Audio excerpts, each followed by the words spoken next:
number 29, Eric Dickerson. So let's go back to December 9th, 1984. Eric Dickerson and the LA Rams were up against the Houston Oilers in what would become one of the most legendary moments in NFL history. Eric Dickerson chasing O.J. Simpson's record, coming into today 1,792 yards or 1,021 yards, as someone figured out. O.J.'s record for 1973-2003. Dickerson came into the game needing 211 yards to surpass O.J. Simpson's single-season rushing record of 2,003 yards. A number that had loomed large in the football world. I realized then that no matter what I did, no matter what records I had, they'll all be broken one day, that I will always be remembered for being the first guy to go over 2,000 yards. So, the pressure was on. The Rams were all in on their star running back, and Dickerson didn't just meet the moment, he obliterated it.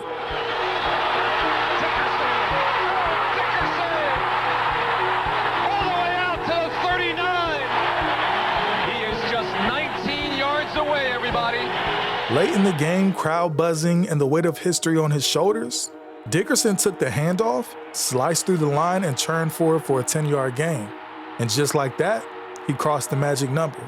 The record was his. The number 2,007 yards. Nobody has ever done it better. But he wasn't done. Dickerson had racked up a mind-blowing 215 yards, finishing the season with a total of 2,105 rushing yards. See, this wasn't just a record. It was a statement. It was the perfect storm of skill, power, vision, and a workload most players today couldn't dream of handling.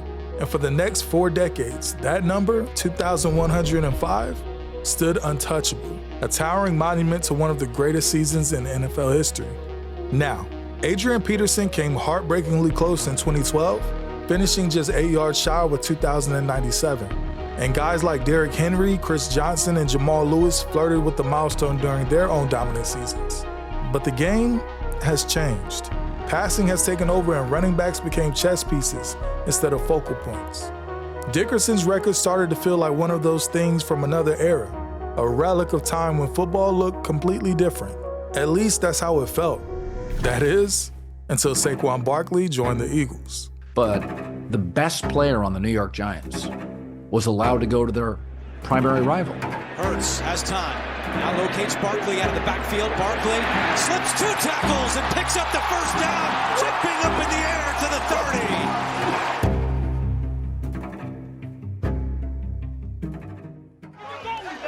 Keep it going. Keep it going. Let's go. 97 yards. For a while, Saquon Barkley was the heartbeat of the New York Giants. With the second pick in the 2018 NFL Draft, the New York Giants select Saquon Barkley, running back, Penn State. Drafted second overall in 2018, Barkley didn't just live up to the hype. He obliterated it. Beckham's 8th reception. Now Barkley up the middle, cuts to the outside. Saquon Barkley across midfield, down the sideline, stayed in bounds, and Barkley takes it all the way. 68 yards for his first NFL touchdown. His rookie season was nothing short of electric. 1,307 rushing yards, 721 receiving yards on 91 catches, and the title of NFL Offensive Rookie of the Year. The 2018 AP Offensive Rookie of the Year is Saquon Barkley. Defenses didn't just plan for Barkley. They feared him. Explosive, versatile, dynamic. He was the guy. The Giants, not so much. There were a revolving door of coaches, quarterbacks, but through it all, Barkley was their constant. Then came the injuries. Fears were realized today for the Giants and their fans. Their superstar running back suffers a season-ending knee injury. CBS 2's Otis Livingston joins us from the newsroom. I can hear him sighing. That's right, Chris. In 2020, Barkley tore his ACL, a brutal setback for any athlete, let alone a running back built on speed and power. How you doing? And during the course of this rehab, was there ever a moment where you looked at, your body, looked at running, looked at a drill you did and say, yep, I'm going to be back here? Yeah, I come in every single day, just try to work as hard as I can, be patient, listen to the team, listen to the trainers, listen to the doctors, But I got a great team around me, a great family around me, supportive system around me, and just being back in the building around all the guys and starting watching football again and being involved in the meetings is definitely something that that I just feel happy to be back and be able to be part of that again.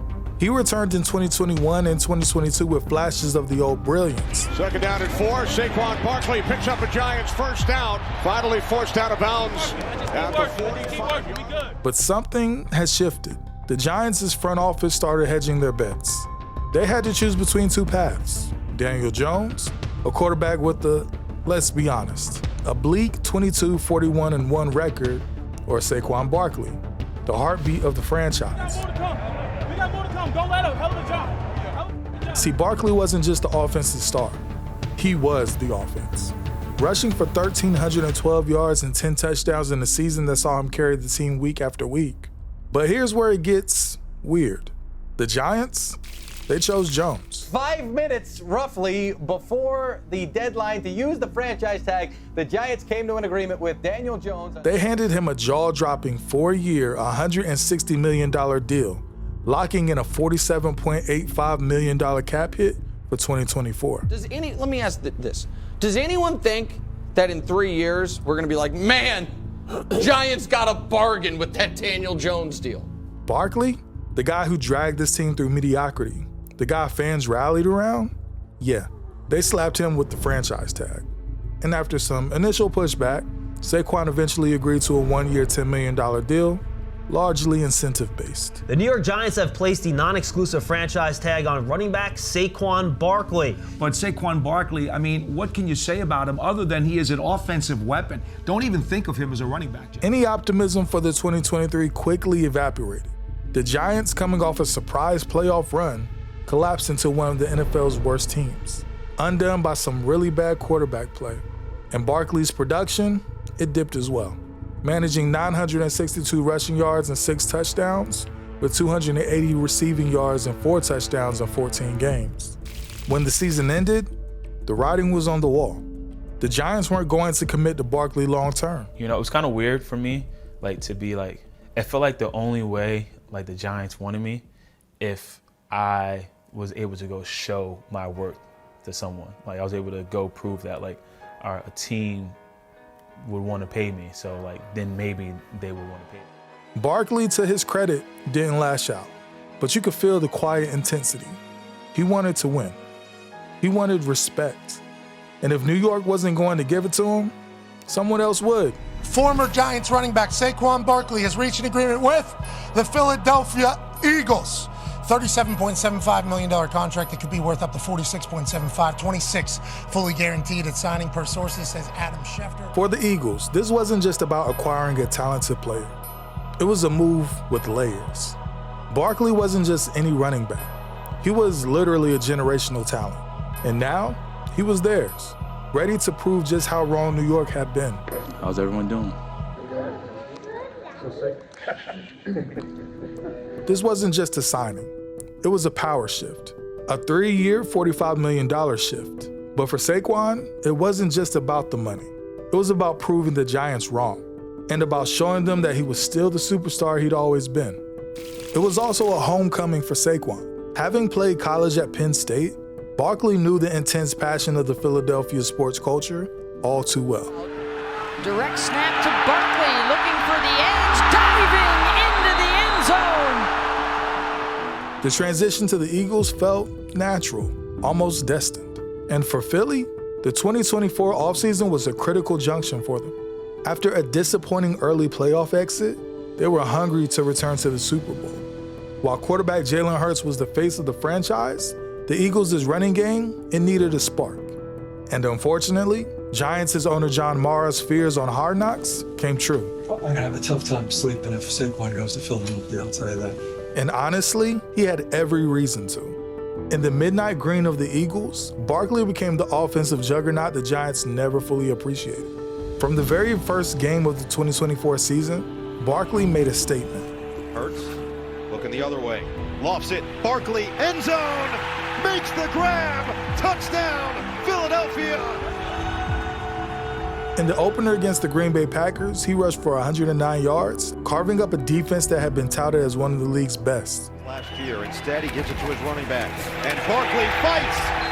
Touchdown! It was a performance dripped with symbolism. Barkley had returned to the NFC, and he was here to dominate. Week after week, Barkley put on a clinic.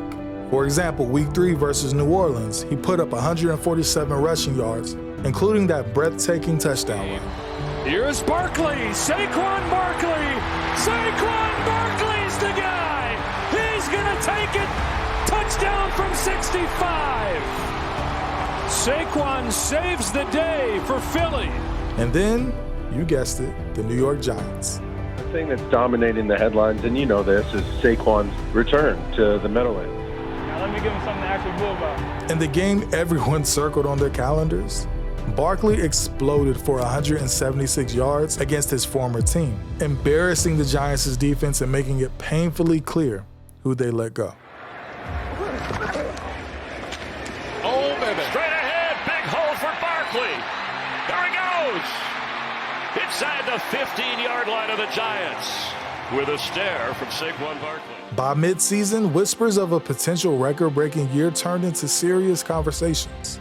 Barkley was averaging over 124 rushing yards per game, and with each week, Eric Dickerson's name loomed larger. Saquon is on pace to break the league record for rushing. Yep. 2,150 yards, which would be 45 yards more than Eric Dickerson. If you do that, I've got to give him the MVP. And for the Giants, the 2024 season was a disaster. Jones's numbers plummeted without Barkley. His completion percentage dropped to 63.3, and he threw almost the same number of interceptions as touchdowns, with a team pass average that ranked 32nd in the league. The Giants' run game also chugged along to just 4.4 yards per carry.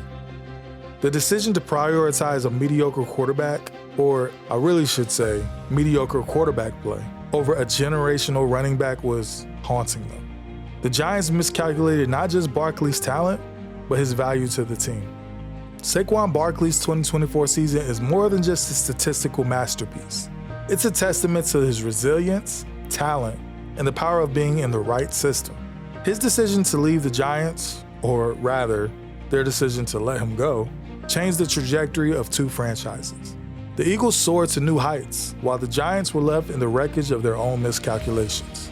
Now, as Saquon continues his MVP-like season, all while inching towards Eric Dickerson's record, that record that symbolizes the pinnacle of running back achievement, Saquon has become a modern-day reminder that greatness can still thrive in a pass-heavy NFL.